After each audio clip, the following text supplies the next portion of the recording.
Martin Arrada, zergatik nagoen hemen, ez dakit oso ondo, baina Martin Arrada aurkitu nuen, orain dela denbora bat, ekairekin egon nintzenean pixkat elkanoren ingurukoan Wikipedian zer zegoen, eta lotura batzuk zituela eta bar, eta fascinazio pixka bat, orain arte ez nuen inoiz entzun gizon honen inguruan, ezakin norbaitek entzun duen gizon honen inguruan, orain ikusiko dugu.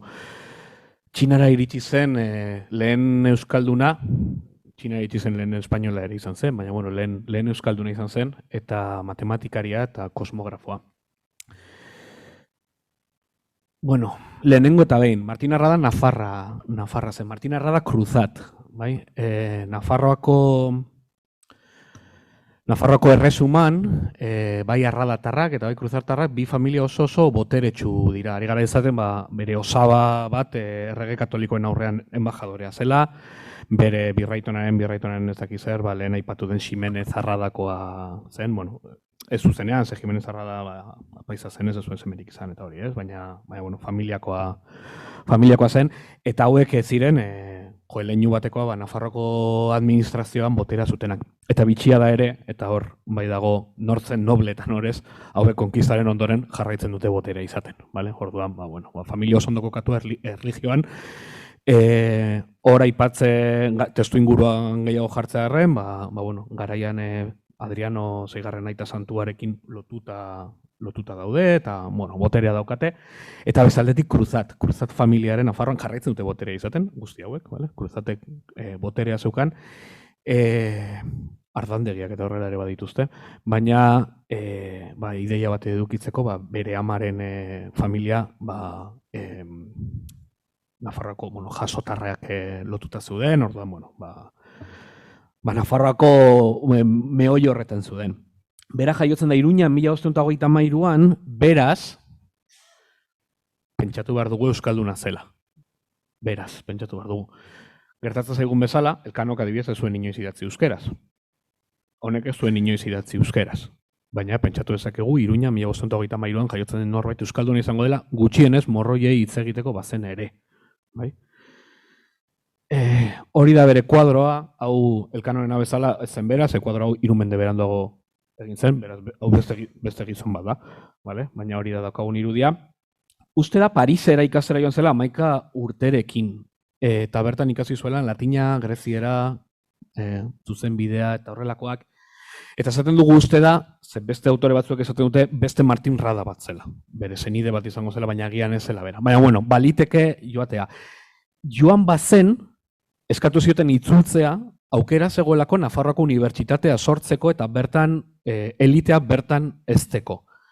Nafarroako unibertsitatea ez zen egon, beraz, ez zuen aukera hori izan, eta 17 urterekin lortu zuten aita santuaren bidez Olibako monasterioko abate izendatzea, baina guztiz irregularra izan zenez, ustelkeria kasu argia, atzera bota zuten izendapena. Eta orduan, familia asko azerratu zen horrekin, eta bera Salamankara joan zen. Salamankan ikasi zuen matematika, geometria eta kosmografia, eta hau da garrantzitsua eta lotzen da lehen esandakoarekin. Espainia potentzia bazen horretan, Portugal zen bezala, eta bereziki potentzia bat ziren judutarrak kanporatu eta gero, markatu. Potentzia bat izan nahi zuten eta jarraitu nahi duten izaten judutarrak kanporatu eta gero. Judutarrak ziren kosmografian eta mapagintzan botere handia zeukatenak, eta lehen ora egertu den almanake hori eta mapak eta hori erakusten dute ez. Orduan, Espainia berezik interesatua zegoen hori ez den.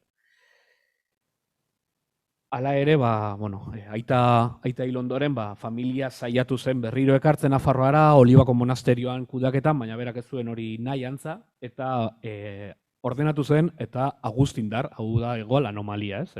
Esan dugu Frantziskotarra, Agustindar ordenatu zen, eta Salamankatik Mexikora joan zen, berriro ere familiaren nahien aurka. Fraide izan zen, Mexikon eta Filipinetan.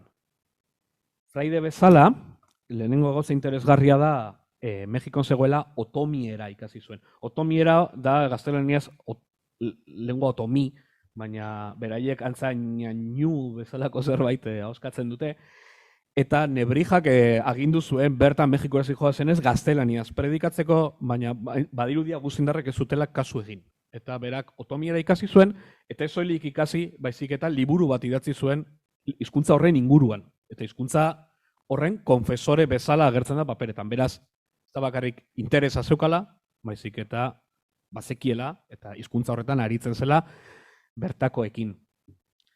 Han zegoela erregeak eskatu zion urdanetari Filipinetara joatea. Eta zergatik eskatu zion urdanetari Filipinetara joatea? Bera ja Elkanoren bigarren bidaian egon zelako kronikak egiten. Urdaneta Mexikon zegoen ere Agustindarrekin. Helburua zen itzulbidaia aurkitzea, oraindik ez zen ezagutzen, eta Urdanetak erabaki zuen gauza teknikoak edo zientifikoak egiteko Arrada eramatea. Martin Arrada, gero badago zita bat horrena. Fraiden eginkizunetako bat, erregearen esanetan, zen konkistatzaileen gehiegikeriak dokumentatzea eta gelditzea. Edo ezakit erregearen izenean, edo agindu hori zeukaten. Zebura iritsi ziren, Zebu artera, eta oso bortitza izan zen konkista hori. Milaka etxe erre ziren, hildakoak eta bar, eta ez zuten ezer esan. Ez Arradak ez beste Fraidek ez zuten ezer esan horren inguruan. Baina bai, gauza bitxi bat gertatu zen. Eta zen, erretako etxe batean Jesus aurraren figura bat aurkitu zutela eta hori mirari absoluto bat zen. Filipinetan etxe bat erretzen da eta Jesus aurra bertan egotea mirari bada.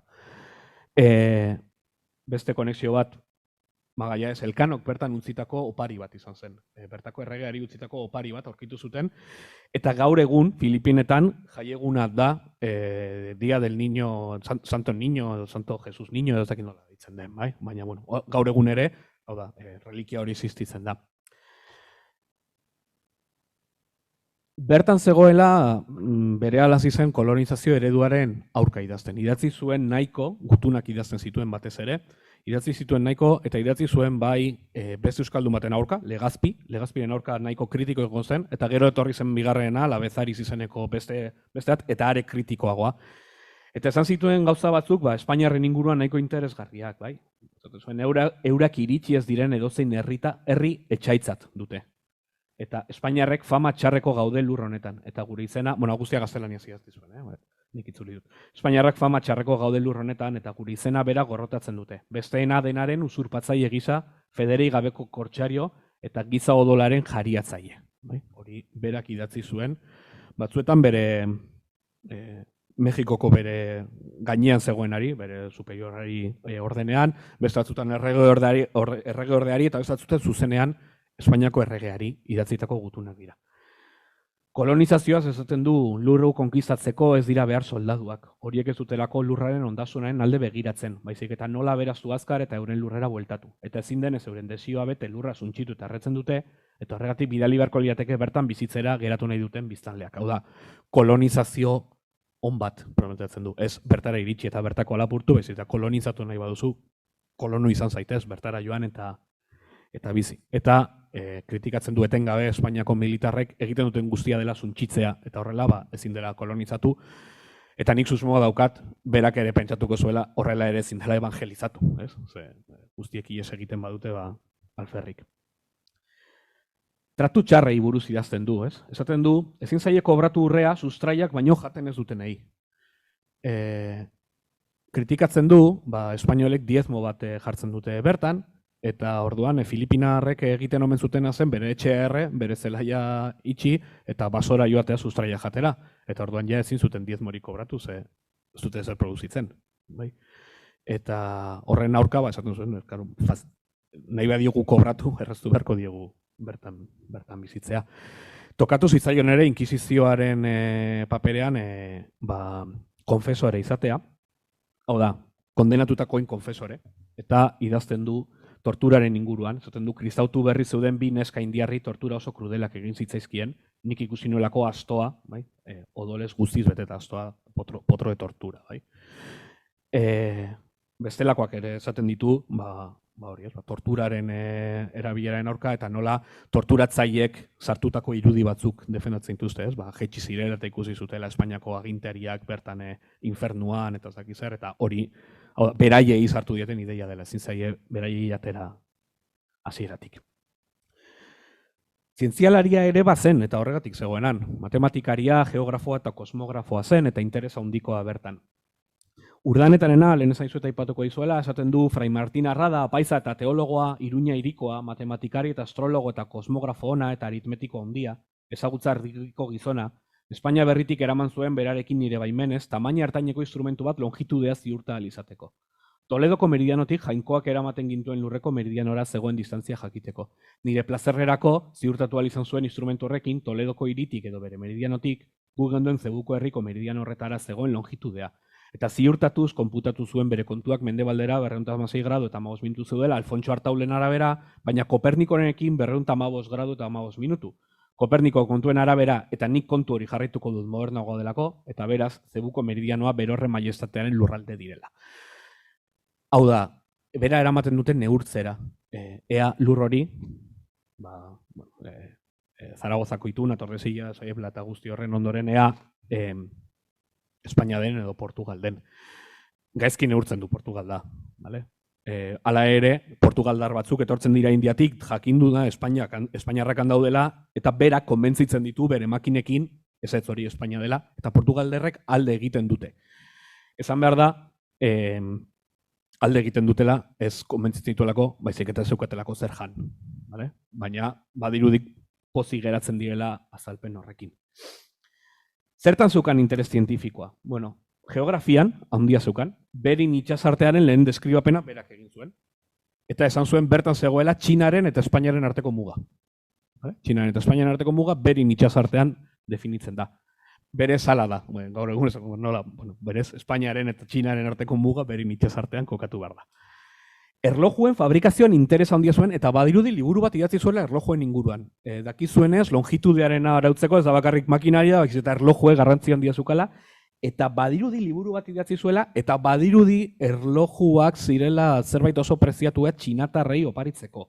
Txinatarrekin negoziatu alizateko. Eta hizkuntzalaritza, euskera, gaztelania, latina eta greziera zekizkien ikasi zituelako, eta gero otomiera, zebuera eta agian txineraren oinarriak ikasi zituen, ze txineraren gramatikaren inguruko liburu bat idatzi zuen. Orduan, badirudi zerbait zekiela. Esaten du txinatar karaktereak direla inoiz ikusiko gauzarik diabolikoena. Hori ere esaten du, baina interesgarria hizkuntzalaritzan ere, 7 hizkuntza gutxienez, ez? Gehiago agian jakingo zituen. Txinara bertara iritsi zen lehen euskaldun izan zen.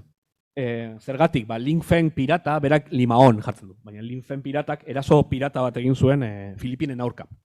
Eta orduan, gero Txinako enperadorearen armada etorri zen, lagundu ziren Espainiarrei pirata hoien aurka, pirata armada oso potentea zen, Espainiarrak garaitze zituen errez. Eta orduan, harreman diplomatiko bat ireki zen, eta Txinak onartu zuen Espainiar batzuk joatea beraien gana. 2 militar eta 2 fraile joan ziren. Eta, Txinan bizitatu zuen Zonzuozo, Dogan, Guangzhou, Fuzhou eta Fujian, eta berak liburuak nahi zituen bakarrik, baina debekatu zioten liburu denetara joatea. Hala ere, esan zioten, nahi zuena eskatzeko eta emango ziotela. Hala ere, 36 egun egon zen eta 100 liburu gutxienez eraman zituen Filipinetara, orduan hor interesa. Bide batez, berak esaten zuen, liburuak oso kalitate eskasekoa zirela, bambu pasta oso eskasa zelako. Baina, hori ja beste kontu bat da. Idatzitakoa, asko idatzi zuen, tamalez, ez da ezer iritsi, edo susmoak daude agian liburuen batekin, baina ez da iritsi. Aipatutako lanak, berak idatzi omen zituen derrekta hidrografia erratione eta geometria praktikara, Mexikora iritsi aurretik, Salamankan. Hidrografiari buruzko liburu bat eta geometriari buruzkoa. Astrologia judiziarioari buruz idatzi omen zuen zerbait, zehantza interes handia zeukan astrologia eta horoskopoen eta horren inguruan. Ez dakiguna alde kontra, ez dakigu, baina horren inguruan interes handia zeukan. Filipinetan idatzi zuen lurraren eta itsasoen neurrien inguruko liburu bat, ez zaiguna ere iritsi, baina garrantzia daukana, munduaren tamainaren inguruan eta idatzi zuena. Eta hizkuntzalaritzan idatzi zuen sermones morales eta arte y vocabulario de la lengua otomieraz, eta arte y vocabulario de la lengua china. Baude liburu Valladoliden agian bereak direnak, baina ez dago argi. Eta zebuerari buruzko liburu bat idatzi zuen galdu zuena dela Filipinetan inoiz idatzitako lehenengo liburua. Hori ere berak egin zuen, baina ez da iritsi. Eta irakurritakoa, eta hau agian interesatzen zaigu ere bereziki ze liburu eramaten zituen berarekin. Batzuk dokumentatu daude. Bueno, liburu erlijiosoak eta estampitak, antza txinatarrei estampitak asko gustatzen zitzaizkion eta martirioaren irudiak barre handia ematen zion eta orduan eramaten zituzten negoziatzeko. Marco Poloren bidaiak eta abiso partikulari edo Barrosen Décadas de Asia liburuak bazituen, ez dakigu bietako zein. Marco Poloren bidai interesgarria da, berak ziurtatzen du Marco Polok deskribatzen duen Txina eta berak bizitatu den herrialdea, herrialde berdina dela. Bai? Hau da, berak handik iritsitako eta ni hemendik leku berdina dira. Euklidesen elementuak, Arkimidesen testua, Ptolomeoren geografia eta agian Almagesto eta Tetrabriblos, Copérnicoren de Revolution in Sorbium, Vitellioren de Perspectiva, Ali Ben Ragelen libro Cumplido los Judicios de las Estrellas, Regiomontanoren de Triangulus Omnidu, efemerides bat zeukan, baina antza ez da Elkanok zuenaren berdina, Cipriano Leontio izeneko batek idatzia, eta Txinan lortu zuen Gujin Shinshenzhitu maparen kopia bat dela munduan dagoen bakarra, momentu honetan Valladoliden esango nuke dagoela, baina Espainian dagoena, Escorialen igual ez dakit dagoen. Navigazio liburua, txinatarra, gaztelania sus derroteros para la mar para sus navegaciones izenekoekin jarri zutena, eta bueno, liburu militar batzuk, Ming lege kodea erosi zuen, eta interesa handia omen zuen txinatar lege kodean, eta gero fisionomia, kiromantzia eta astrologiari buruzko liburu txinoak hartu zituen, baina zaten zuen oso atzeratuak zeudela gauza horietan bere ikuspuntu. Ahaztu zaitezatea, demoraz kanponago, baina ahaztu zaitezatea, lehen ikusi dugu, hau, Kopernikoren kontuen arabera, hau, egin zen Kopernikok bere taulak argitaratu eta 17 urte beranduago idatzia da. Orduan gizon honek Kopernikoren taulak argitaratu eta 15 urtera erabiltzen zituen munduko beste puntan. Orduan ari gara esaten teknologikoki pertsona batetaz, Elizak oraindik kondenatu gabeko liburu bat zen, eta berak erabiltzen zuen neurketak egiteko, eta hobesten zuen Espainiaren aldeko kalkuluak ematen zituztelako, ez beste taulak bezala, ez?